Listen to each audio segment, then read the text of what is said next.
미정은 왜 구실을 찾아가 자신을 추앙하라 했을까요? 평소에 잘 사용하지도 않는 단어를 사용해 구씨에게 강요한 것은 미정이 이제 임계점을 넘어 더는 이런 삶을 살지 않고 자신에게서 해방되겠다는 선언과 같았습니다. 더는 떨어질 곳도 없어 보이고 이대로 바보처럼 살기 싫은 미정이 겨우 목 밖으로 내뱉은 말이 추앙이라는 것은 중요합니다. 작가가 캐릭터를 깨트리면서까지 이런 단어를 선택하게 한 것은 변화로 읽어야 하기 때문이죠. 첫 이야기부터 2회까지 삼형제가 임계점에 다다르는 과정을 언급하고 있었습니다. 가장 조용하고 아무런 일도 없이 무난할 것 같았던 막내 미정이 먼저 폭발했다는 것은 이어 창희와 기정 역시 임계점에 다다라 더는 참지 못하고 폭주하는 상황이 찾아온다는 의미입니다. 세상을 살아낸다는 것은 언제나 어렵고 버겁기만 합니다. 자신이 원하는 삶을 마음껏 살 수 있는 이는 거의 없는 세상에서 버티고 견디며 살아가고 있다는 것만으로도 대단한 성취라 생각해야 하지만 누구도 자신의 삶에 만족할 수는 없죠.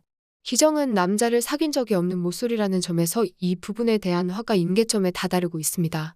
관계의 문제는 존재하지만 그는 자신의 일은 잘 아는 직장인입니다. 팀장의 자리에 오르는 것은 팀을 운영할 수 있는 추진력과 판단력이 있다는 의미니 말이죠.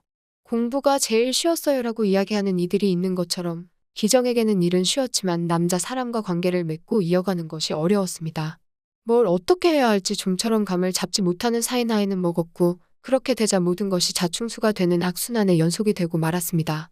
항상 입에 달고 사는 박 이사의 연애가 분노로 이어지게 만든 것은 회사 여직원들과 모두 만나면서 유일하게 자신에게만 접근하지 않았다는 겁니다.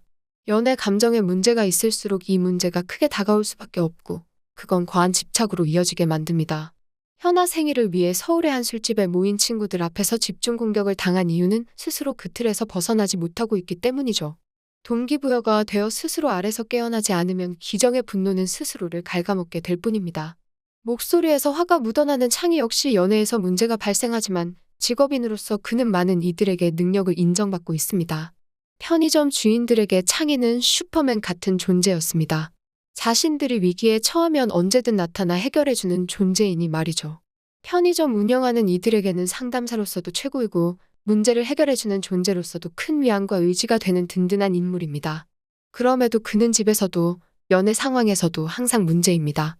일하는 서울과 거주하는 경기도 사이 거리만큼 좁혀지지 않는 간극은 언젠가는 깨져야만 창희 역시 아래서 깨어날 수 있습니다.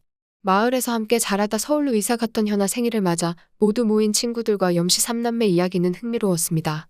자유연애주의자인 현아는 거침없이 기정의 연애의 팩폭을 날리기 시작합니다.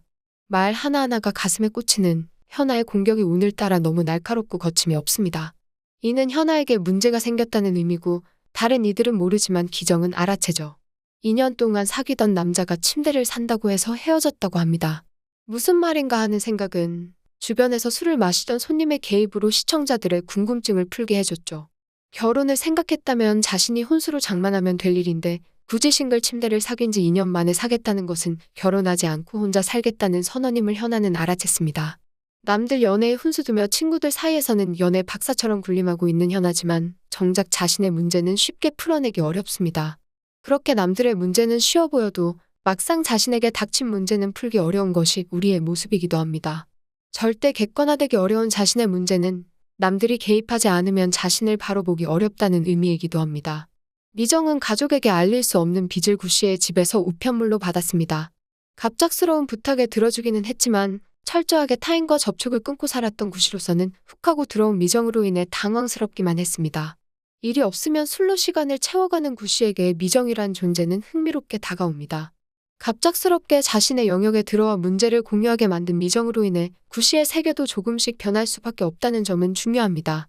인간은 홀로 살아갈 수 없다는 점에서 필수적으로 누군가의 영향을 받을 수밖에 없고 그렇게 물들어가는 존재니 말이죠. 그런 점에서 미정이 구씨의 영역에 들어섰다는 것은 두 사람의 변화가 함께 이어지게 된다는 의미입니다. 잔잔하기만 했던 미정이 큰 파도를 만난 것은 믿었던 사람의 배신이었습니다. 사귀던 남자를 위해 은행에서 신용으로 돈을 빌려줬지만 그 남자가 옛 연인이 사는 태국으로 사라졌습니다. 이 말도 안 되는 상황을 누구에게도 이야기할 수 없는 미정은 모든 것이 혼란스러워질 수밖에 없었죠. 그저 기계적으로 사람들과 대면하고 표정마저 기억된 값으로 답이 나오던 미정에게는 자신은 존재하지 않은 모습이었습니다. 그런 미정이 보기에는 거침없는 현아가 롤 모델처럼 다가왔지만 자신은 이미 막차를 탔다고 합니다.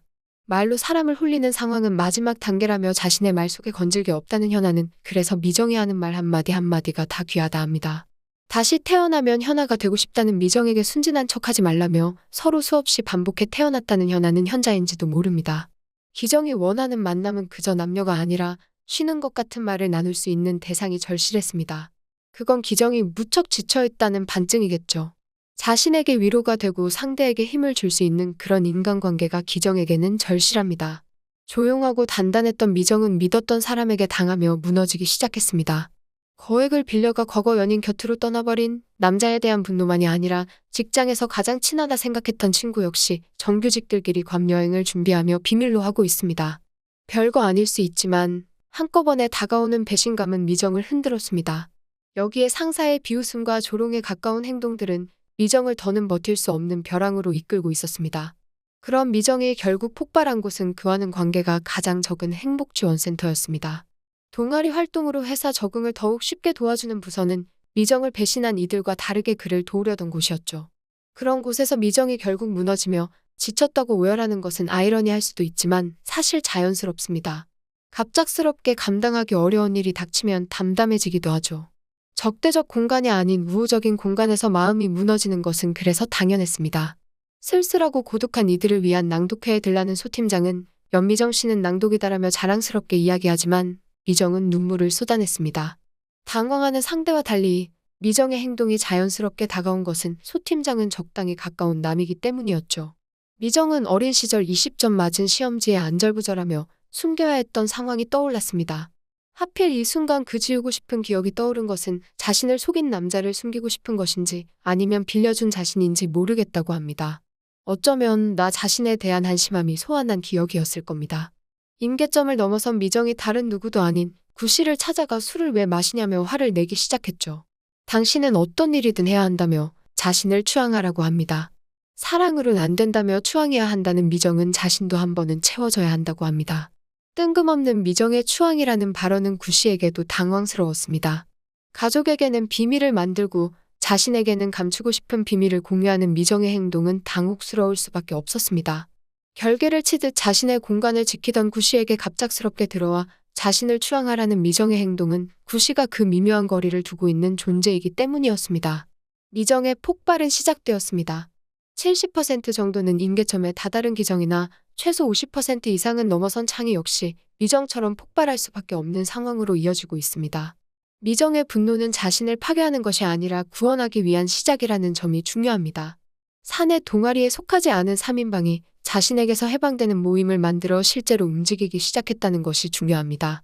각자 자신의 벽에 갇혀 살던 미정과 박 부장 그리고 태우는 해방일지를 통해 스스로 벽을 허물고 자아를 되찾는 과정으로 나아갈 수 있기 때문입니다.